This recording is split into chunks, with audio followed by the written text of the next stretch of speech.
ఓకేనా? ఇప్పుడు అందరికీ నమస్కారాలు.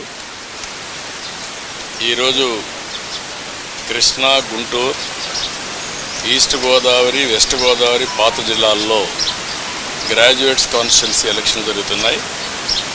ఉత్తరాంధ్రలో ఎమ్మెల్సీ ఎన్నికలు జరుగుతున్నాయి, అది కూడా టీచర్స్ కాన్స్టిట్యున్సీకి. వీళ్ళందరూ కూడా చదువుకున్న ఓటర్లు.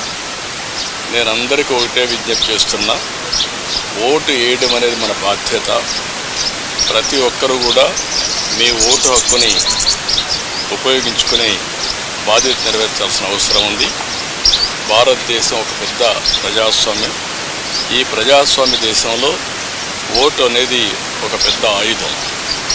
మీ అభిప్రాయాలు మీరు చెప్పడానికి కానీ, అదేవిధంగా భారతదేశంలో ప్రజాస్వామ్యాన్ని చైతన్యంగా పెట్టడానికి ఈ ఓటు అనేది ఒక హక్కు కింద తీసుకొని అందరూ కూడా ఒక బాధ్యత కూడా. ఆ విషయం కూడా మనం గుర్తుపెట్టుకోవాల్సిన అవసరం ఉంది. ఎప్పుడైతే ఓటేస్తామో అప్పుడు మనందరం కూడా ఒక చైతన్యవంతమైన ప్రజాస్వామ్యానికి నాంది పలుకుతాం. అది ప్రోగ్రెస్కి కానీ, వెల్ఫేర్కి కానీ, భారతదేశ ప్రతిష్టకు కానీ పనిచేస్తుంది.